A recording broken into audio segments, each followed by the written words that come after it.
Ustadz. Apa intisari pemikiran Ki Hajar Dewantara tentang pendidikan?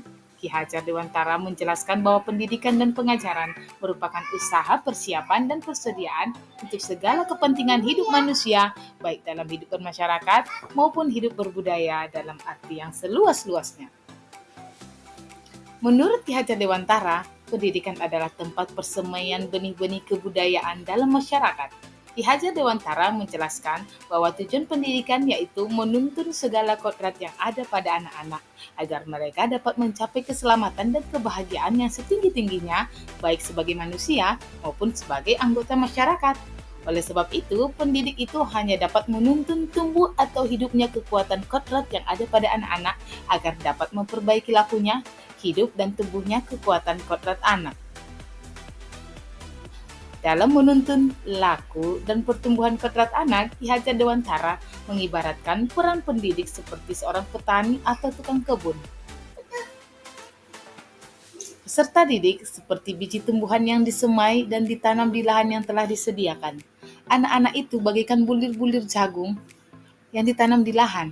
Jika biji jagung ditempatkan di tanah yang subur dengan mendapatkan sinar matahari yang cukup dan pengairan yang baik, maka meskipun biji jagung itu adalah bibit jagung yang kurang baik kualitasnya, tapi tumbuh dengan baik karena perhatian dan perawatan dari Pak Tani.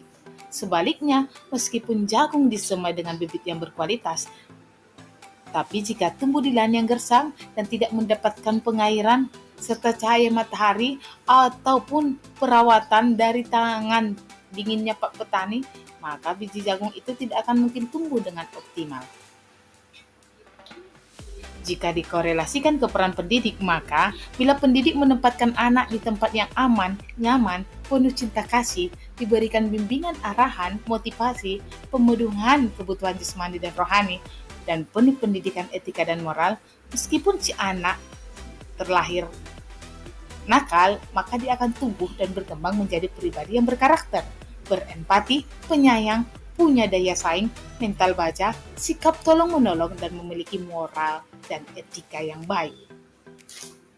Namun jika anak pada mulanya anak yang berkepribadian baik, namun jika terus-menerus berada di lingkungan yang tidak nyaman, tanpa perhatian dan kasih sayang, tanpa bimbingan arahan, tidak pernah diberikan motivasi, kurang pemenuhan kebutuhan jasmani dan rohani, dan tanpa pendidikan etika dan moral, maka si anak akan berubah menjadi pribadi pemurung, penakut, tanpa arah, dan tidak akan mendapatkan kebahagiaan. Bagaimana Anda memandang diri Anda sebagai pembelajar dan pembelajar? Sesuai filosofis pendidikan sebagai pembelajar, pendidik yang berada di depan hendaknya menjadi contoh. Itu berarti seorang pendidik jika berada di tengah-tengah peserta didiknya harus mampu terlibat aktif dalam setiap pembelajaran yang dilakukan dan mampu menjadi contoh dan tauladan. Pendidik harus bisa memberikan ide dan gagasan untuk tumbuh kembang serta kemajuan peserta didik, juga memberikan dorongan moral dan dorongan semangat. Sebagai pembelajar, murid memiliki kekuatan kodrat yang masih samar-samar. Murid perlu dituntun, difasilitasi, dan dibantu agar dapat menebalkan garis-garis samar, agar dapat memperbaiki lakunya untuk menjadi manusia seutuhnya dan anggota masyarakat.